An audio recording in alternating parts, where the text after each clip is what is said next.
Hello po mga kababayan, kamusta po kayong lahat? And once again, welcome back to another episode of Simply Talkies Vlog.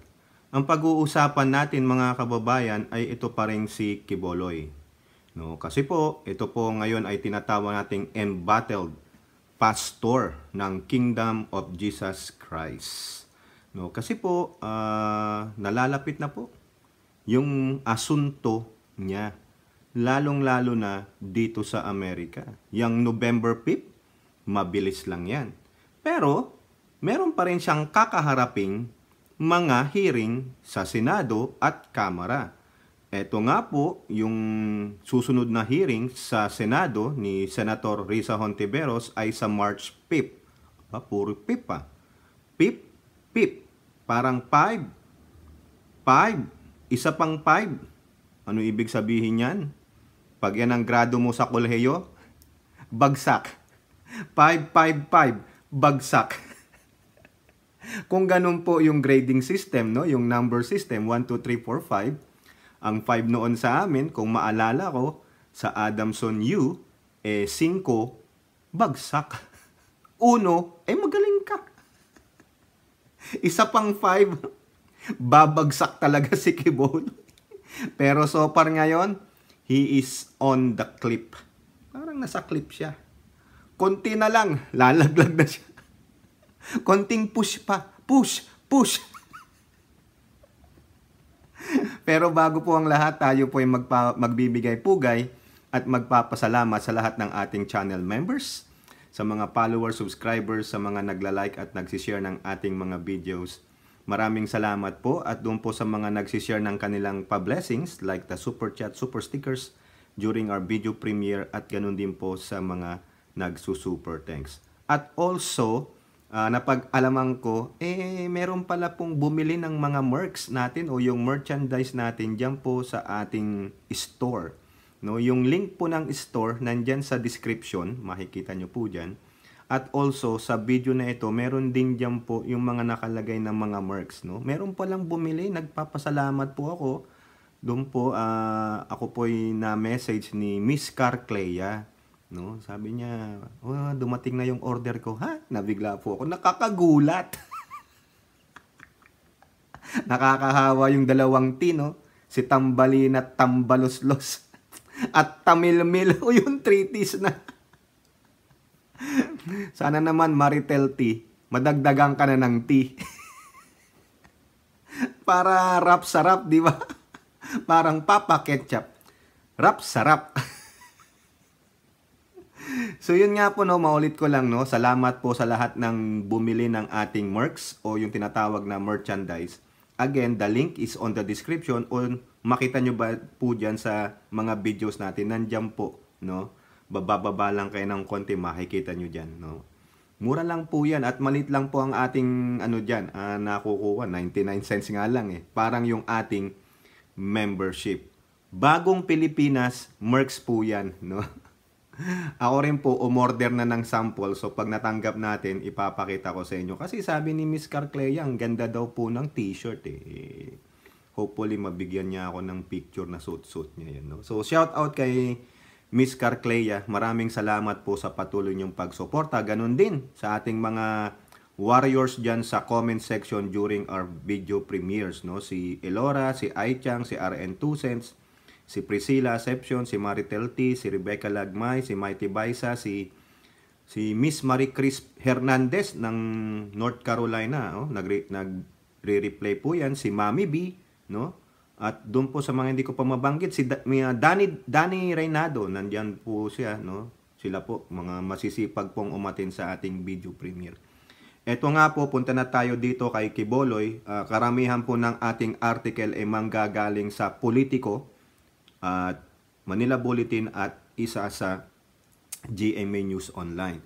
So unahin natin yung kay Hontiveros, no? Ito lang po kasi meron siyang Senate probe, di ba? Huwag magpabiktim. Hontiveros tells Quiboloy to man up, face Senate probe. O ayan, Quiboloy, magpakalalaki ka, no? Kung talagang wala ka namang tinatago, matuwid ka, yun ang sabi mo, mabait ka, o di harapin mo yan. Huwag kayong magtatago, wag kang magtago sa saya ng iyong mga followers na nabulag mo. O di po ba? Tama, mali. O tinan mo ha, hindi mo kayang harapin si Hontiveros? Ala ka bang bayag? Lalaki ka nga ba? Kasi sabi niya, man up. Ang tanong, lalaki ka nga ba? Sige nga, lalaki ka ba? May yag balls ka ba? Man up, come on, face the Senate probe. Pero, Senator Risa Hontiveros, sinabi niya na po dun sa audio niya Hindi ako haharap, hindi ako magpapa-aresto, mangyari na ang mangyari. Di sige. Sa bagay, marami ka naman sigurong baril dyan, no? Parang yung classic na kulto na movie, nakita nyo na yun, no? Na pag pinuntahan sila ng federal government o ng gobyerno, may mga tauhan sila, may mga daladalang mga baril. O di ba ako, Bolay, sabi niya, mangyari na ang mangyari. Titindig ako sa aking constitutional rights. Bakit? Is your constitutional right being violated? Ikaw nga ang violator. You cannot even show your face. You cannot even show sa Senate or sa House of Representatives. So, ibig sabihin, duwag ka. Duwag. Di ba? Pare-pareho pala kayo nung mga kasamahan mo diyan sa Davao, mga Duterte, no? Kala ko matatapang kayo, wala pala kayo. Babae lang 'yan, babae lang, nilalang ko na. Ha? Si Senadora Hontiveros, babae lang. Pero mga bayag ninyo wala. Di ba? Iisa ang common denominator ninyo, kayong mga Duterte supporter, no?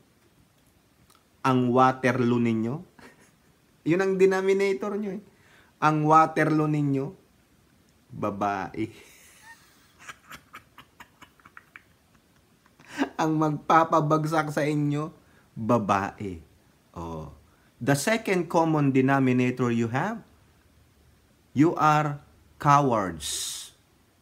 Ondaran kayo. 'Di ba? Yung mga tauhan ninyo, supporter ninyo, si Tibis, si Bantag, si Rodrigo Duterte, takot na takot siya kay Chichi. Yung mga anak niya, takot na takot siya kay Chichi. Si Bato, takot na takot ba sa kay Chichi? Di ba mga kababayan? Ngayon, another one, politiko. Ano sabi ni Hontiveros? Pag hindi ka umaten sa Senate hearing, ito, sabi ni Hontiveros, Hontiveros warns Quiboloy, snub Senate hearing, you will face arrest. Ayan. Aarestuhin ka na.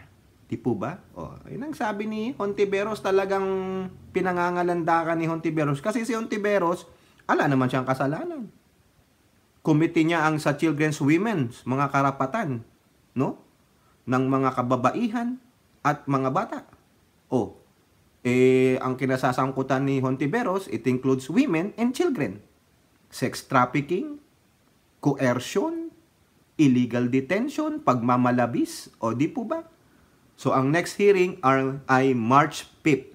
Kung hindi siya a-attend dyan, lalabansan siya ng warrant of arrest. Ayan. Pero sabi niya, hindi naman daw siya a-attend kasi yan ay moro-moro. Hinahamon niya nga po sila Hontiveros kasama ng mga leftist daw na Makabayan Black, dalhin ninyo sa korte.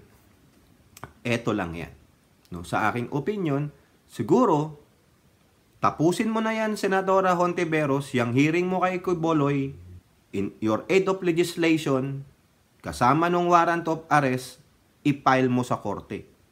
Sa bagay, magaling naman ang mga abogado ni Quiboloy, lalong-lalo na si Yes Yo, Attorney Ferdinand Topacio, magaling po yan, no? Criminal lawyer yan. Yung mga niya, hawak niya is about mga criminal cases, hindi po yung criminal lawyer. Iba po yun, hindi po pag-aano kay Attorney Topacio, no? Siya po ang humahawak, mostly clients niya ay mga dependents, no? May mga kasong kriminal. Ibig sabihin, pag napanalo niya, magaling na lawyer si Attorney Topacio. Diba? Now, punta naman tayo sa House of Representatives kasi dalawang subpoena yan, no? Isa sa Senado, isa sa Congress, sa House of Representatives. Kaya nung nalaman ni Quiboloy ito, kasama pa yung FBI niya sa United States, dun siya nawindang. Kaya nagsalita siya ng 36 minutes kung ano-ano ang pinagsasabi niya. Umiiyak, sumisigaw. Ako ang magpresidente. Ako ay mabait na tao. Kasalanan ko ba kung bigyan ako ng Diyos ng helicopter? Hindi naman po. Hindi kasalanan ng Diyos. Kundi kasalanan mo. At kasalanan ng mga taong naniwala sa'yo. Bakit ka nagkaganyan? O, di po ba? Pero higop muna tayo ng kape, no? Ang sarap po ng aking kape. Ordinaryong kape. Wala pong asukal yan. Creamer lang. Di ba? Hindi kasalanan ng Diyos. Huwag mong i-involve ang Diyos. Kasi, ala namang kinalaman sa'yo ang Diyos. Di ba? O, hindi kasalanan magkaroon ng yaman. Hindi kasalanan magkaroon ng labis na yaman. Pero ang tanong, paano mo na-accumulate ang wealth mo? Di ba? Paano mo narating yung ganyang estado ng kayamanan mo? Okay yan, ako bibilib ako kung nakamit mo yan sa tamang pamamaraan. Wala kang pinagmalabisan, wala kang minaltrato, wala kang inagrabyado. Pero, base na rin dito, sa FBI wanted list na yan, nandyan yung mga kaso. Lalong-lalo na sa bulk cash smuggling mo. At ganun din po sa mga video evidences na pinakita dyan na yung mga miyembro mo ay nagsosolicit for charity na inaanuhan mo. Di po ba? Ganun. Tapos yung mga lumabas na testigo, mga witnesses, ay nagsabi, you coerced them. You raped them. Diba? Ginawan mo sila ng kamalian. Yun ang hindi tama. Yun ang hindi kabilib-bilib. Diba? Lumabis. Diba? Hindi naman kagustuhan ng Diyos yun. Ang gusto ng Diyos ay maging isa kang matinong tao, mabuting tao. Pero sa kabutihan mo, na sinasabi mo, lumalabas yung kabahuan. Sa tingin mo mabuti ka, pero hindi po sa mga nabiktima mo. Di po ba? Kasi kung walang krimen na nagawa, particularly mo at ng mga kasamahan mong mga akusado, edi wala. Walang lalabas. Di ba? You can go on with your life. Hindi. May mga biktima mo at nung iba mong kasamahan. Pero ngayon, you still defiant. Oh, yung sabi niya, ulitin ko, mangyari na ang mangyari. Pero titindigan ko ang aking constitutional rights. Oh, di sige. Mag-ipong ka na lang ng bala siguro dyan. No? Bakit kaya ang daming kulto sa bansa natin? No? Ang dami kasing nagpapabulag. Basta pagtungkol na sa Diyos, nabubulag na eh. No? Ay, ako po, kasapi po ako sa isang Christian church.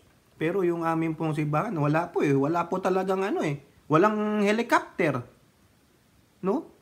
Yung mga kapatiran namin na medyo may mga sasakyan, kung meron po kaming pupuntahan, halimbawa, pupunta kami sa mga during summertime, yung mga family Bible camp, vocational Bible school, may nagbo-volunteer na, gamitin nyo yung sasakyan. Yung meron po kaming kapatiran dyan, may-ari ng jeep, yung pampasadang jeep. Sige, i-volunteer ko na to isang araw, hatid namin kayo doon. Ganun po. Wala po kami hindi rin po kami nagsosolicit. Hindi po. Talaga lang pong mga miyembro ang nagbibigayan. Kusang loob po. Yung po. Wala po yung porsyentuhan, wala po. Mahirap po ang aming simbahan. No? Hindi layunin ng bawat miyembro na magpayaman sa pamamagitan ng simbahan. Hindi rin po layunin ng mga ministro ng simbahang kinaaaniban ko, ng Christian Church, na magpayaman sila. Kasi pag sila kung talaga, no, aside from their ministry job, kasi ang ministry job, full-time po yan eh. Halimbawa, yung asawa niya, may trabaho naman, professional, nurse, talagang malaki kita, ay hindi po questionable yun. No? Hindi po questionable yung kung may mayaman man sila, may ari man sila, may property, may ebidensya. Ang mga anak, professional, wala po. At yan po, may mga elders and deacons. Sila po ang bahalang mag-discern dyan.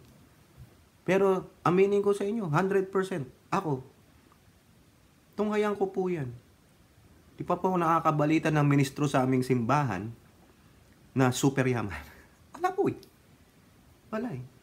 Talagang we only focus sa pag-praise, sa pag-win ng souls. Pero yung si Quiboloy, hindi ko po sa binibuild up yung church namin. Sinasabi ko lang sa inyo. Hindi ko rin sinasabi na kaawaan nyo kami. Hindi po. Wala pong ganun. Nasabi ko lang sa inyo na sana kung kayo man ay kaanib sa simbahang mga Christian Church, hindi katulad ng ganitong kay kulte ni Quiboloy. Di po ba? Sabi niya, paano daw masama kung binigyan daw siya ng Diyos ng helicopter? Uy, hindi. Walang ganun. Punta po tayo dito sa House of Representatives. Anong sabi dito sa Manila Bulletin? No choice. Quiboloy has to appear before House panel, says Solon. Ayan. Sino po nagsabi niyan? Si La Union 1st District Representative Francisco Paulo Ortega. Wala siyang option daw. Pag pinaka kasi ng House or ng Senate, kailangan mo mag-appear para makonduct ng Senate yung inquiry nila at yung investigasyon ng House, sabi ni Ortega. Ayan. Magkikita na lang po tayo ni Pastor Quiboloy sa March 12. March 5. A week after, March 12. Ay, nako, kaso lang po, wala. Remember, yung sa House of Representatives, yung sa legislative franchise naman po yan ng Suarasag, na kung saan nakakabit ang SMNI. Di po ba? Yan, wala kang choice Quiboloy, pero wala. Defiant to, sinabi niya na mga kababayan. No? Eto pa, may nagsabi pa dyan na isang mambabatas din sa politiko. Quiboloy, not above the law. Yun, sabi ni Asidre. Sino ba tong si Mr. Asidre? House Deputy Majority Leader and Tingog. Kasamahan to ni Yeda Romualdez, yung may bahay ni Ninong, no? Si Ninang na. Ninong ko yung asawa niya eh. Dininong ko na yung tong si Representative Yeda Romualdez. Ninang. Pakisabi nga. And Tingog Party List Representative Jude Asidre stressed on Friday that no one is above the law, not even the self-proclaimed appointed Son of God. Tama naman po. Di ba? Wala pong above the law. Kasi kung ikaw ay above the law, so therefore, ikaw ay isang diktador. Di ba? Authoritarian ka. Hindi mo kinikilala ang batas. Si Quiboloy, parang hindi niya rin kinikilala ang batas ng Diyos eh. Di ba? The Ten Commandments. Quiboloy, alam mo ba yung Ten Commandments? Yung Ten Commandments, sinamarize ni Jesus Christ sa isang word na lang yan. Di ba, Quiboloy? Alam mo yan? Kayo dyan, yung mga ating mga kaibigan sa comment section. Ano yung summation ng Ten Commandments sa Old Testament, sa New Testament ni Christ? Bakit din nyo na nakita yung Ten Commandments sa New Testament? Di ba? Hindi na binanggit doon ni Christ eh. Wala na. Pati mga apostoles, hindi na in-enumerate pa doon yung Ten Commandments eh. Kasi sinamarize na in one word. Alam na alam ni Quiboloy yan, pero iba yung pagkakaalam niya dyan eh. Di ba? So, Quiboloy, remember, you are not above the law, even in heaven. You are not above. Even though you said you are the appointed Son of God, no. Hindi. Even the beloved Son of God, the Messiah itself, before He ascended to heaven, Hindi niya hindi niya binabaliwala yung utos ng Diyos Ama. Hindi niya binaliwala ang batas ng Diyos Ama. Ikaw pa kaya? Huwag mong isipin na appointed son of God ka. You are above the law to the human law. Walang ganun.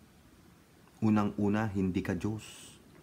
Pangalawa, hindi ka appointed son of God. Walang ebidensya, mga kababayan. Di po ba? Tama, mali. Kaya, kung ako sa'yo, Kiboloy, harapin mo. Man up. Magpakalalaki ka. No? O baka naman, hindi ka naman talaga lalaki.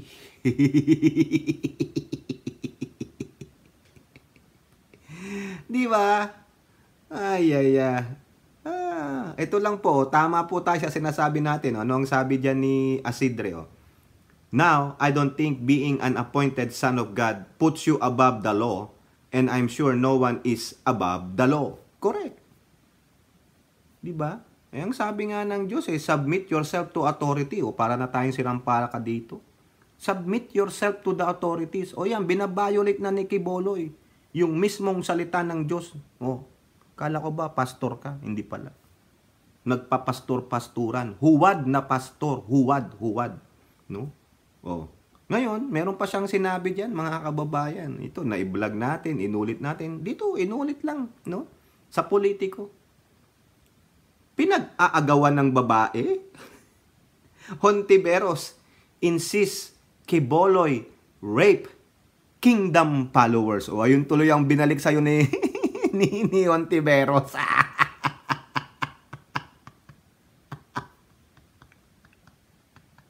Ayan.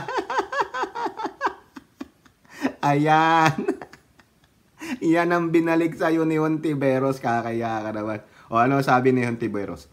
Hontiveros said Kiboloy's statement only gave credence to the witnesses' statement that they were raped by Kiboloy. Yung pinag-aagawan siya, yan ang pinakamatinding testimonya na binibigay ng ating mga kababaihang victim survivors ay marami silang dumaan sa sapilitang sexual relations. Sa krimen, ang tawag dyan ay panggagahasa. Ayaw niya ng long-term relationship.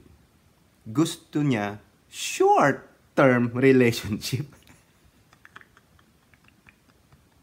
Alam niyo na yung short-term relationship. Yun lang, it lasted for a minute. Di ba, Kiboloy? Pinag-aagawan daw siya. Sino ka? Si Solomon? Di ba, mga kababayan? Tapos, hindi. Ikinompare niya pala yung sarili niya kay Joseph the Dreamer. No? Nandun po yan, kung yung mga interesado, I think, nandyan yan sa Genesis chapter 39 Yung istorya ni Joseph. Yung kay Potiphar's wife na, no? Yung naibenta na siya kay Potiphar. Si Joseph, base sa Bible, ang sabi, masculine, maskulado, at magandang lalaki. Parang ako lang. Di ba, mga kababayan? Si Kiboloy. Baka nga naman nung kabataan niya, macho, guwapito daw ako. Ayun siguro yung favorite kanta ni Kiboloy. Macho, guwapito daw ako. Dinaig mo pa si yung palibhasa, lalaki. Yung mga nakakaalala ng show na yan, no? Ni Richard Gomez at ni Joey Marquez. Kasama yung The Guapings. No? Sayang, kasama dapat ako dun sa The Guapings na yun. Inayawan ko lang. Makapagkape nga muna, sama pala ng epekto nitong kape na to. Ang sarap talaga. Ang sarap ng timpla ko. Nakachamba rin. No? Baka pag-agawan na rin ako dito. Dahil ang galing kong magtimpla ng kape. Grabe. Oy, Kiboloy. Nang rape ka naman pala eh. Ang gusto mo pala ay hindi long-term relationship. Short-term relationship. Minute nga lang eh. Hindi pa minutes. Minute. Remember, sabi ni Nino Barsaga sa Malacanang, di ba? Yung mga mangkanor doon, kasama rin tong si Pacquiao na mangkanor. Di ba? Bagay talaga kayo nila Tebes, ni Bantag, sino pa ba? Ikaw, si Duterte, si Bato, sama-sama kayo. Anong gawin nyo? Let's bolt in! Di ba? Mag-bolt in na lang kayo. Magsipagtago na kayo. Mga walang iya kayo. Kaya pinag-aagawan daw siya. Tulad daw siya ni Joseph the Dreamer na gusto siyang pinagnanatsaan siya. Dahil daw mayaman siya. Mapera siya. Yung babaeng makakakuha ng kanyang poso ay instant milyonarya. Grabe, no? Grabe. Ay. O now, sino pang pumalag dyan, ha? Tandaan nyo, si Hontiveros pa lang to. O ngayon, meron din pumalag sa politiko. Castro. Si Castro. Tells Quiboloy, wag ka ngang pilinggero. O sa mga lalaki, di ba narinig nyo yan? Yung feeling nyo, gwapo-gwapo nyo, yung lakas nyong, hinahabol ako ng mga babae, babaeng aso? Di ba yung mga iba dyan, yung mga supla-dingding ng mga girls, kang pilinggero dyan, kala mo, gwapo-gwapo mo, kala mo, lakas ng sex appeal mo, wala ka naman, pangit-pangit mo. Ayan, ayan, Quiboloy, masyado ka kasing self-exaltation, no? Itinataas mo ang sarili mo, gunggong ka, ayan, binira ka ni Castro. Another babae. Paano yan? Paano yan, Quiboloy? Paano patutunayan mo na hinahabol ka ng babae? Itong mga to, nagsasabi na, nang rape ka, wag kang pilinggero, ano pa? Wala kang yag balls. Ito. ACT Teachers Party List Representative Franz Castro on Thursday criticized KOJC founder pastor si Pacquiao for claiming that many women are fighting over him. Pinag-aagawan ako. Mabuti pa siya pinag-aagawan. Bakit ako? Wala. Quiboloy, wag kang ang pilinggero. Ang akala mo, hinahabol ka ng mga kababaihan. Hinahabol ka dahil sa accountability mo at pananagutan mo sa mga kababaihan. Baka naman mga buntis. Quiboloy, dami mong naiplante. Sige nga kayo dyan. Magsilabas kayo, no? Kung may nakapuslit na ni Quiboloy. Baka mamaya maraming maglabasan dyan, Quiboloy. Hindi ka na magkaunda gaga. Di ba? Harapin mo yung accountability mo, Pacquiao. With due respect, huwag kang masyadong pilinggero na hinahabol ka ng mga kababaihan at pinagmamalaki mo ang iyong kayamanan. Ano yung kayamanan niya? Malaki pala ang kayamanan ni Quiboloy. Kaya pala siya hinahabol. May malaking kayamanan.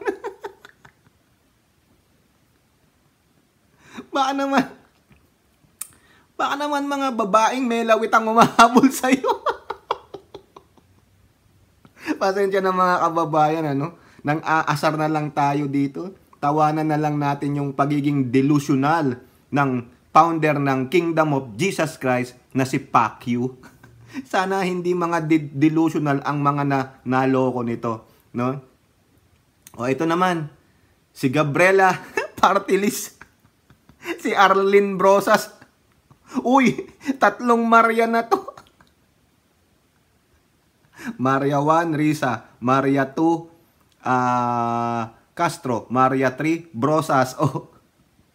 Said women are seeking out Quiboloy because they want to hold him accountable for his crimes. Kasi, hindi mapigilan yung si Manoy. Akala ko ba appointed son of God ka? Wala kang nararamdaman sa yung yung desire to be with another. Di ba? Walang ganun eh. Ang pagkakaalam ko, pag spiritual being ka, wala kang sexual desires. Pero ano nangyari kay Boloy? Sabi niya, laki kasi kayamanan ko eh. Ayos, kaya naman pala. Nako, baka may magsinging hallelujah dyan. Pasensya na mga kababayan, no? Talagang mang-aasar na lang tayo kay Pacquiao. Sabi ni Brosas, sa totoo lang po, kaya po hinahanap o hinahabol si Quiboloy ay dahil napakaraming mga kababaihan at bata ang naging biktima ng kanyang malawak na human trafficking scheme. Yan po ang mga naghahanap sa kanya.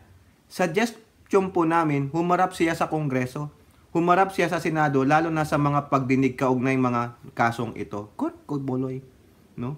Kung wala kang kasalanan, harapin mo tong mga kababaihan na ito. Itong mga tatlong Maria, the three Magdalens.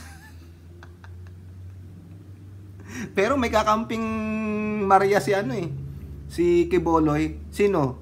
Di yung mapalad, di ba? Siguro kay palad ni Quiboloy, dami niya Maria eh. Di ba? Ang palad-palad mo kay Boloy, no? Napakapalad mo. Grabe, mga kababayan, super galing ni Quiboloy dahil ang laki ng yaman niya at ang dami niyang Maria. Di ba, mga kababayan, pasensya na kayo ha. Eto po, another one, sa politiko, mahahanap din. US wants Quiboloy to face justice for heinous crimes. Ayan. Actually, mga kababayan, sinasabi lang to ng US eh. Pero alam na nila kung nasaan si Quiboloy. Eto pa, US pa, ang intelligence gathering niyan, matindi. Ang mga CIA agents ng mga yan, di ba nga sabi ni Quiboloy, napapaligiran na ako ng CIA, ng FBI, kasalanan to ni BBM, ikaw Lisa Marcos, ikaw Martin, binigay nyo na ako sa banyaga. Gago, kung binigay ka na sa banyaga, past tense na gamit nyo eh. Binigay na daw siya sa banyaga. Di sana hindi ka na nakapag-spets. Nakakulong ka na dito, gonggong. Actually, sa akin lang opinion, alam na ng US kung nasaan yan. No? Daming lumilipad kaya dyan. No? Tulad na lang nung Poseidon, kitang-kita siya dyan. Satellite lang, alam ka na. Quiboloy. Pero ito, siyempre, alam nyo naman ng US, kunwari lang yan. Patay malis yan. They're just waiting for the right time. Di ba sabi nga ng mga Maria ni Quiboloy, si Tamilmil, sa tamang panahon. Gamit na gamit talaga natin yung mga nasasabi nila, no? Na-recycle natin. Sa tamang panahon. For the meantime, no comment. Antayin nyo yung marks na lalabas na yan. No comment. Di ba? Ito po sabi ng US Embassy. The United States in Manila is confident that embattled KOGC founder Pacquiao will face justice amid the various charges heard against him before a US court. Ayun po ang sabi nila, no? Kasi they are responding to the statement of Quiboloy na ang US daw po ay gagawan siya ng rendition. Embassy spokesperson Kanishka Gangompadhyay did not further comment on the accusation, noting that information about legal proceedings would have to come from the US Department of Justice. Correct. Diyan na po yan sa korte, kaya walang masasabi dyan kahit na sino man. Ayaw nilang, ang tawag, may tawag sila dyan eh, na term, no? Baka ma-preempt pa. Correct me if I'm wrong, no? Instead, he cited Quiboloy's indictment before a US court saying he had been engaged in serious human rights abuses.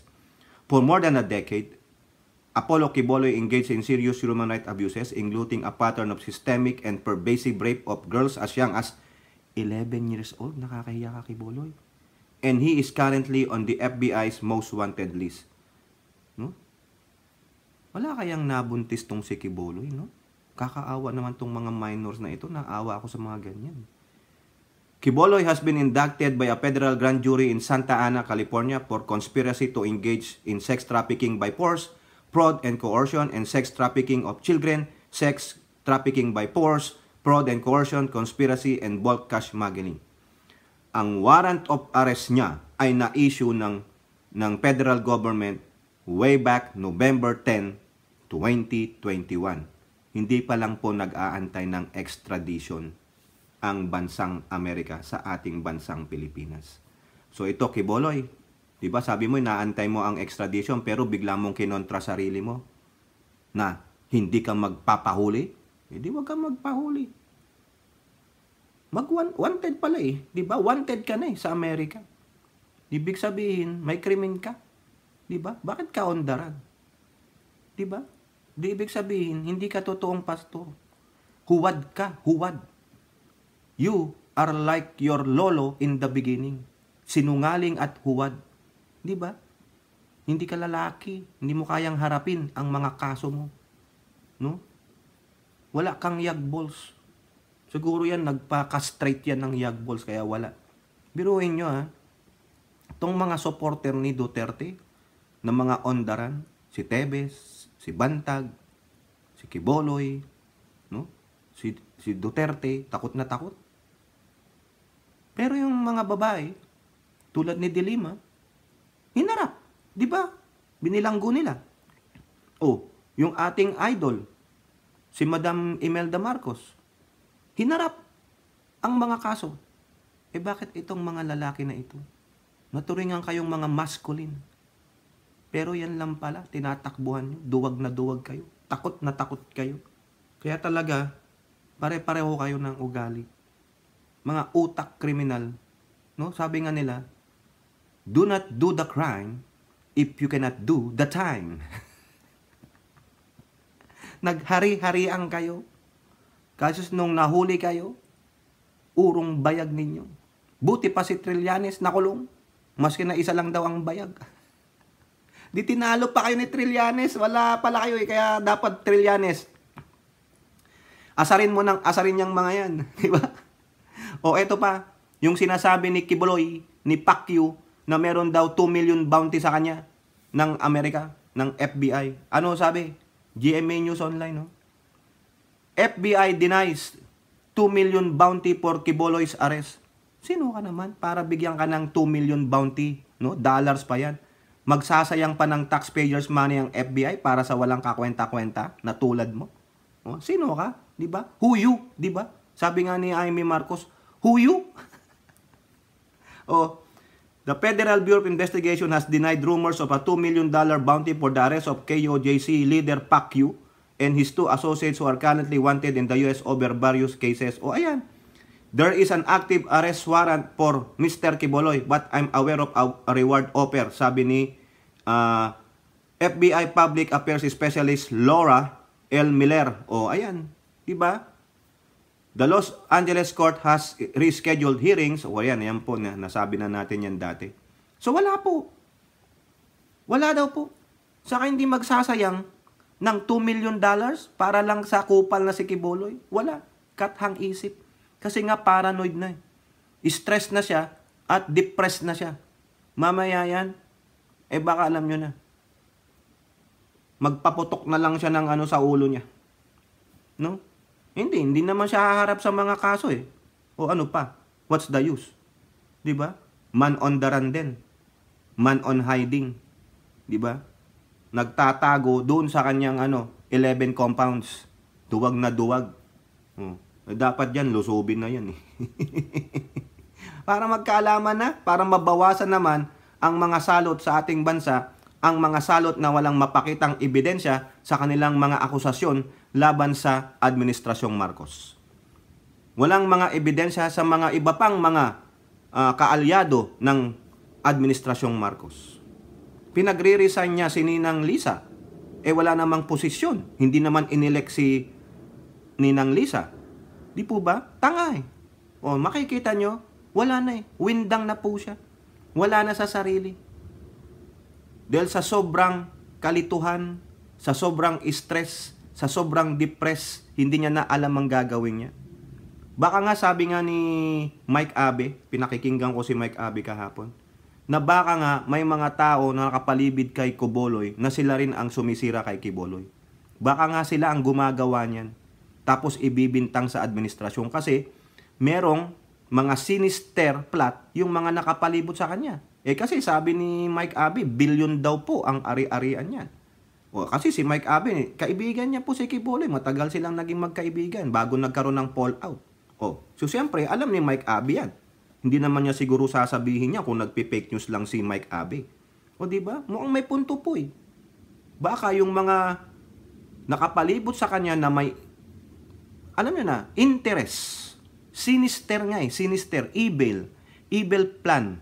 Para sa kanya, agawin na yung mga ari-arian, di ba? Panoorin niyo po yung kay Mike Abe. Maganda po yung sinabi niya. Ako mukhang I'm leaning to that. Mukhang paniniwalaan ko yun. Kasi rich beyond compare si Quiboloy eh. 11 compounds ba naman? May mga ari-ari sa ibang bansa. Pinris yung assets niya dito sa Amerika. May helicopter. Di ba? So yung ibang nakapalibot yan, since iniisip nila, ang daming Quiboloy, kinasasangkot ang kaso, baka makulong na ito. Ano na natin? Paghati-hatian na natin, gawa na natin ang kwento. Para lalong mawindang yung matanda. Patay. Di ba? Yun ang masakit doon. Yung pinagkakatiwalaan mo, yung pala, ang huhuda sa'yo. Yun ang masakit, mga kababayan. So kayo po, ano pong inyong masasabi, no, mga kababayan, na yung tatlong kababaihan na talagang kinaasaran ni Quiboloy, may matapang pong mga sinabi sa kanya. Huwag kang pilinggero, Quiboloy. Harapin mo ang mga kaso mo. Harapin mo ang Kongreso kung talagang matapang ka. Hindi yung sinasabi mong hinahabol ka ng babae. Wala kang ang bayag eh. Baka babaeng aso. No? Yun po. At ito nga po, wala po daw $2 million reward sa kanya. Sasabihin ko ulit, sino siya para pag-aksayahan ng US taxpayers ng $2 million for bounty? Wala. At sino naman siya sa Pilipinas para pag-aksayahan pa ng gobyernong Pilipinas na kung doon man ng $2 million bounty? Ibigay nyo na lang yan na ayuda sa mahihirap. Ipampatayo ng eskwelahan o hospital o ibigay na pandagdag sahod sa ating mga guro at frontliners. Di ba? Bakit pag-aaksayan pa kay Quiboloy?